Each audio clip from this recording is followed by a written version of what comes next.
네, 100년 만에 한 번 오는 매수 기회이죠. AI가 반도체 시장에 새로운 지평을 열었습니다. 오늘 알려드리는 세계 1위 이 기업 매수하시면 순식간에 급등할 겁니다. 주식 스터디고요. 방송 시작하겠습니다. 자, AI의 가장 최근 이슈들 먼저 알아보겠습니다. 챗 GPT의 아버지라고 불리던 샘 올트먼, 샘 알트먼이라고 불리는 오픈 AI의 대표 창업자죠. 이제 CEO로 복귀를 하고 이제 이사회도 개편이 된다고 합니다. 전 세일즈포스 CEO 유력 인사가 영입 예정이고 올트먼 체제의 역량이 강화돼서 더 빠른, 더 고성능된 AI에 집중이 될 것 같고요. 마이크로소프트가 아마 이번 복귀에 참여를 많이 도와준 것 같습니다. 마이크로소프트가 오픈 AI, 챗GPT의 회사를 최대 주주 55% 지분을 가지고 있기 때문에 아마 이번엔 마이크로소프트가 많이 도와준 것 같고, 이런 신기술들은 핵심 인재들이 모여있는 게 상당히 중요합니다. 그렇기 때문에 샘 올트먼의 복귀는 AI 시장의 더 빠른 발전을 이끌어낼 거라 보고 있고요.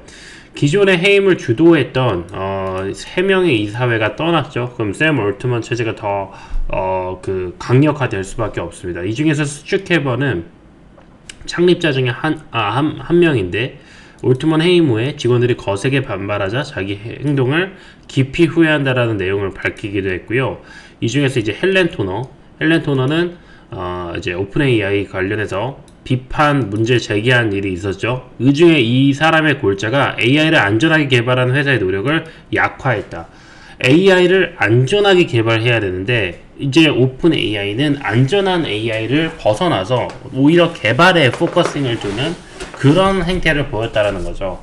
그런 부분 때문에 이런 3명의 큰 반발자가 있었고 결국엔 떠나간 겁니다. 그러니까 AI는 엄청난 개발이 될 거예요. 현재 이 3명들이 주장하는 내용들을 좀 종합해 보면은 AI가 너무 발전해서 이제 인류를 위협할 수 있는 그런 리스크를 안고 있다라는 겁니다. 그게 AI에서 AGI로 넘어가게 되는, 기존에는 우리가 어떤 인풋을 데이터를 다 넣어줬어야 됐다면 이제는 룰만 알려줘도 판을 지배해버리는 그런 AI가 나오게 되는데, 굉장히 갑자기 오픈 AI가 이쪽에 집중을 하면서 만약에 인류보다 훨씬 더 뛰어난 어떤 지성을 가진 그런 어떤 인격체가 나타난다면 인류의 안전은 위협이 될 수 있겠죠. 이제 그런 부분을 경고를 하고 있는 것입니다. 어찌됐든 간에 개발 속도 자체는 굉장히 빠르실 거기 때문에 분명한 모든 산업의 게임 체인저가 될 거라는 확신을 하고요. 일단 우리는 투자자 관점에서 봐야겠죠. 돈이 됩니다. 이제 뭐 합류하는 테일러는 세일즈포스 최근에 CEO로 있었고요. 소프트웨어 대기업이죠. 그리고 업무 협업 플랫폼 킵을 창립했다가 세일즈포스 인수되면서 이 킵의 어떤 창립자가 오히려 여기에서 CEO까지 올라가 버린 엄청난 역량을 갖고 있고, 트위터가 이제 인수되기 전에 트위터 마지막 이사의 의장까지 하면서 굉장히 이제 뭐 이쪽 실리콘밸리 쪽에서는 굉장한 미국 빅테크 쪽에서는 좀 잔뼈가 굵다라고 보여집니다.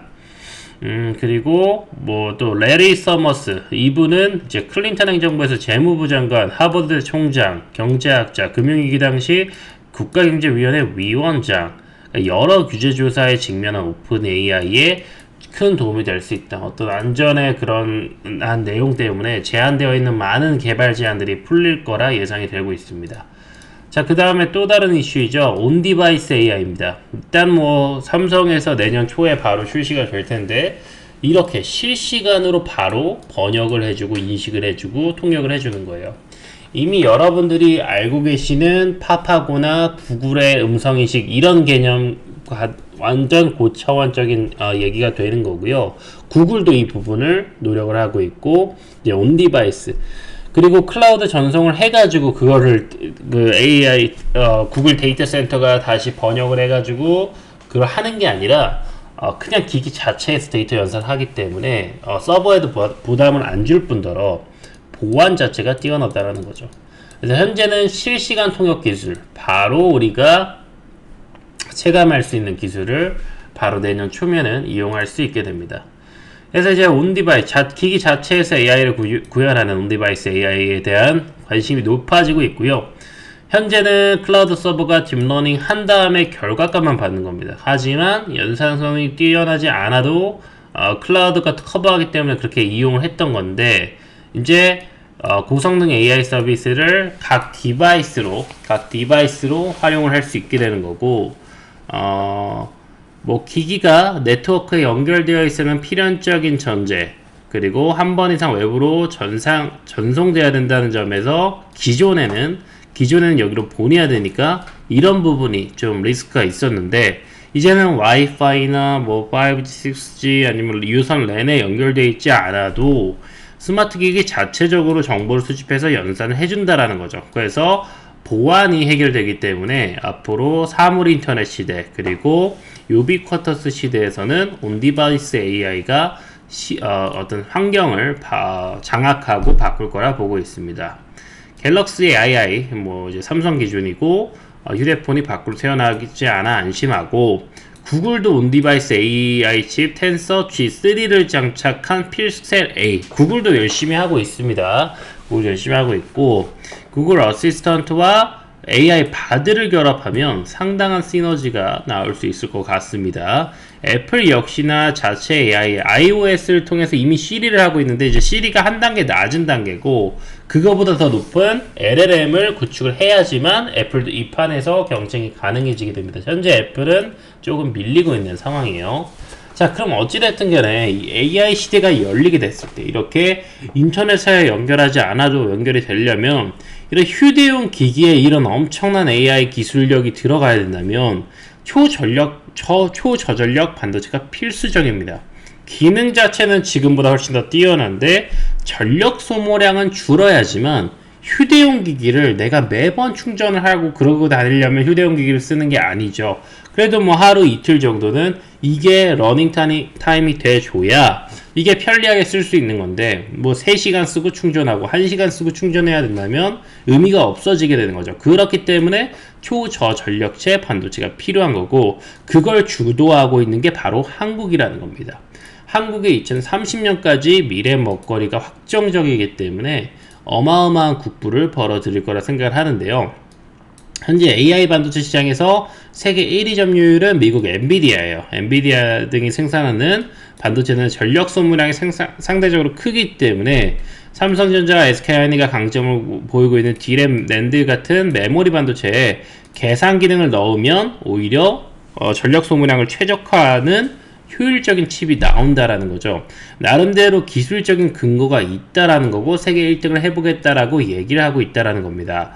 산업통상자원부에 따르면 142개의 데이터 센터의 연간 전력 사용량은 4000기가와트시가 되기 때문에 이것만으로도 25개국 가운데 전력 사용량이 많은 강남구는 4000기가와트시가 돼요. 데이터 센터가 대한민국에서 가장 전력 사용량이 많은 강남구와 동일한 그에 준하는 수준의 전력 사용량이 나오고 있다는 거고, 이것마저도 2021년 통계이기 때문에 이미 22년, 23년만 돼도 이거를 넘어섰을 거라고 저는 생각을 합니다. 그렇기 때문에 이 전력에 대한, 전력 소모량에 대한 내용을 해결하지 않으면 결국 이 비즈니스는 친환경적인 비즈니스가 되지 못하고, 그럼 지속 가능성적인 면에서는 좀 떨어질 수밖에 없는 그런 비즈니스가 된다. 그래서 저전력 반도체가 꼭 필요하다. 전 세계적으로 1억 명 이용자를 가장 단시간에 모았던 챗 GPT는 AI를 대규모 학습한 뒤에 추론한 결과를 보여주는 거죠. 학습 데이터를 단기간에 받아들이고 처리하려면 기존 처리 장치와는 다른 AI가 필요하다. AI는 거슬 수 없고 전력을 낮춰야 된다 라고 뭐 계속해서 연구를 하고 있다라는 거죠. 그 챗GPT는 이용자가 단기간에 몰리면 서비스를 갑자기 템퍼러리 정지를 해버려요. 그래서 어쩔 수가 없죠. 왜냐면 본인들이 그 서버를 다 해결해야 되고, 대부분은 무료 서비스를 이용하다 보니까 유료도 비싸지가 않고, 오픈 AI 기준으로는 굉장히 돈이 안 되는 거예요, 사실은. 근데 미래를 보고 계속 투자를 받고 그 투자금을 사용하면서 굉장히 빨리 커지고 있는 거죠. 근데 이 부분을 기존의 방식으로만 하려고 하면은 답이 없는 거고, 초저전력으로 완전히 다르게 설계된 초저전력, 초고성능의 AI 반도체가 필요하다라는 것입니다. 삼성전자는 홍콩에서 이제 인베스트 포럼에서 AI 반도체 전략인 GDP 전략을 공개했죠. 삼성의 장점입니다. 기존 D램 대비 70% 전력 효율이 개선되고 대역폭과 전송 속도는 높인 온 디바이스 AI 특화된 D램 양산을 내년부터 하고요. 삼성전자가 최고로 강점 있는 3나노, 삼성전자가 최고로 강점을 가지고 있는 GAA 공정, 그것도 GAA 2세대 공정을 이제 첨단 패키징 공정과 사업화를 본격적으로 시작한다라는 거고요. LPDDR5X 이 부분이 이제 앞으로 차세대 DDR D램이 될 것입니다. Low Latency Wide, 고대역폭 D램 양산이 가능해진다라는 것이고 2025년에는 GDDR7을 현재 DDR5죠. 차세대에서도 더 앞서 나가겠다 이런 말을 하고 있는 겁니다. 현재 5나노 AI 반도체, 현재 북미 전기차랑 협업 아마 테슬라죠. 오토모티브 반도체 시장에 진입을 하고 현재 차량용 반도체는 삼성전자가 한 10% 정도밖에 그 사업 포트폴리오에서 반도체 부분에서 그 정도밖에 안 돼요. 그러니까 이런 부분에서 늘어간다면 앞으로 이런 초소형 반도체, AI 반도체 쪽에서 삼성전자가 강점을 가져갈 거다. 다양한 분야가 다 되면서 본인들도 데이터가 쌓이겠죠. 삼성전자는 턴키 반도체 생산이 가능한 유일한 업체이다. 뭐 패키징까지. 처음부터 설계부터 패키징까지 전부 다 가능한 게 삼성전자 단 하나밖에 없다. 상당히 메리트가 있겠죠. 이런 초소형 반도체, AI 반도체로 나가기 위해서 꼭 거쳐야 되는 과정이 있습니다. 바로 뉴모로픽 소자가 완성이 돼야 된다는 겁니다. 기존의 반도체 방식이죠. 폼노이만 방식, CPU와 메모리 사이에 연산, 이런 전송 회로를 통해서 연산을 하게 되는데 이렇게 되면 여기서만도 벌써 저항이 걸리고 늦어지는 지연 현상이 생긴다라는 겁니다. 근데 그냥 애초에 이거를 뉴모로픽으로 인공지능 반도체로 딱 만들어 버리면 저항 걸리 자체가 없다라는 거고, 여기서 우리가 인간이 데이터를 받아서 뉴런과 뉴런 사이에서 데이터를 받아서 그 사이에서 새로운 창조적인 시냅스, 여기서 창의력이 나온다라고 표현하는 거거든요. 우리가 뉴런들이 계속 시각 뉴런이 받든 촉각 뉴런이 받든 데이터를 계속 받는 존재예요, 우리가. 근데 그 사이에서 시냅스가 터져 나오는 거, 이게 창의력이고 이게 AI가 가야 될 길이라는 겁니다. 그래서 인간의 뉴모로피, 인간의 신경망처럼 얘네가 스스로가 데이터를 연산하고 저장하고 그걸 또 융합해서 재편집해서 시냅스가 나오는 그런 어떤 임팩트를 보여줄 수 있을 만한 그 소자가 뉴모로픽 소자를 가지고 있는 뉴모로픽 방식의 AI 반도체. 앞으로 AI 반도체에서는 이 기능이 필수적이라는 것이고, 이 부분에 따라서 산업통상자원부 국가기술표준원이 메리어트 판교에서 삼성전자, SK하이닉스, 산학연 반도체 전문가들이 다 모여서 이 부분에 대한 국제표준안을 채택하겠다라는 성과를 발표하게 된 것입니다.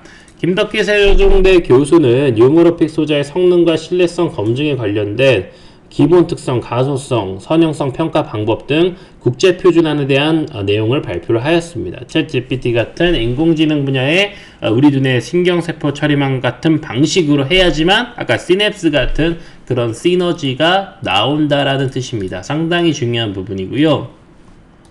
이에 따라서 수혜볼 수 있는 우리나라 기업들 알아봤습니다. 정말 별 안 되는 기업들이니까 끝까지 집중을 해주시면 좋을 것 같습니다. 첫 번째 기업은 NCN입니다. 차세대 AI의 핵심 반도체 소자, 뉴모로픽이죠. 이 정부 과제를 가장 최초 2019년에 진행을 했던 기업이 바로 NCN입니다. 과학기술정보통신부 산하에 그리고 한국재료연구원 나노표면재료연구본부 김용훈, 권정대 박사 연구팀이 리튬이온 배터리 핵심 세대 리튬이온을 방막해서 고집적, 고신뢰성을 가진 차세대 뉴모로픽 반도체 소재를 세계 최초로 구현했다라는 소식도 이제 학계 소식도 나오면서 기존 2019년에 국제과제를 진행했던 이 NCN이 수혜를 받기도 했습니다. 인간계와 유사하게 시냅스와 뉴런으로 구성된다라는 부분, AI 반도체 핵심이라는 거 꼭 확인을 해 두시면 좋을 것 같습니다. 다음 기업은 이제 오픈엣지입니다. 오픈엣지는 마찬가지로 챗GPT 열풍이 불면서 AI 반도체 종목으로 부각을 많이 받고 있죠. 시스템 반도체가 외부로부터 데이터를 받아 처리하는 속도를 높이는 기술과 관련된 IP를 선행 개발해 파운드리 패밀리스 디자인하우스에 제공을 하고 있고, 관련된 IP 관련해서 가장 많은 그리고 가장 좋은 기술들을 가지고 있는 기업이 오픈 엣지 테크놀로지입니다. 또 기존에 GPU에 많이 사용했으나 최근에 AI 워크로드가 보편함에 대해 따라 AI 반도체에도 많이 사용하는 18GBps 고속 메모리 GDDR6 기술을 이미 확보했다. GDDR6 대비 10배 이상 대역폭을 자랑하는 HBM3를 동시에 연구 개발 중이기 때문에 AI 엣지 컴퓨팅 환경, 이게 바로 온디바이스 형태 환경이라고 보시면 될 것 같고요. 이 반도체 제조에 특화된 IP, AI 엣지 컴퓨팅, 온디바이스 AI에 특화된 거를 턴키로 가능한 게 오픈 엣지 테크놀로지다. 아까 삼성전자는 반도체 설계부터 생산까지 턴키가 가능하다고 한다면 반도체, 이 AI, 온디바이스 AI 환경에서 쓸 수 있는 반도체 제조에 특화된 IP를 턴키로 제공하는 게 바로 오픈 엣지 테크놀로지. 반드시 이쪽에서 수혜를 받을 수밖에 없는 내용을 가지고 있습니다. 고효율 신경망 장치 NPU죠. 이게 뉴모로픽 소자 같은 개념이라 보시면 될 것 같고, 플랫폼 IP를 제공한다. 소비 전력, 면적, 메모리 등에서 높은 효율성을 가지고 있기 때문에 국내 레퍼런스 너무 많은 오픈 엣지 테크놀로지도 보시면 좋을 것 같습니다. 마지막 기업이고요. 정말 수혜받을 수 있는 기업 많이 없습니다. 자, NCM과 함께 같이 국제과제를 진행했던 게 바로 네페스예요. 실적도 괜찮고 조금 더 레퍼런스가 많죠. 삼성전자 AI 투자 본격화됨에 따라서 세계 최초로 뉴모로픽 칩 상용화를 시켰던 기업이 바로 네페스다. 삼성전자가 또 AI 칩 인수를 적극 검토하겠다는 내용이 나오면서 네페스가 2018년에도 주목을 받은 이력이 있고 여전히 이 재료는 살아있다고 보셔도 좋습니다. 삼성전자는 또 데이터 센터용 AI 칩과 자율주행차 안전용 반도체, 이 부분이 앞으로 그 저전력 반도체가 필수적으로 나아갈 분야이고 필수적으로 필요한 분야들입니다.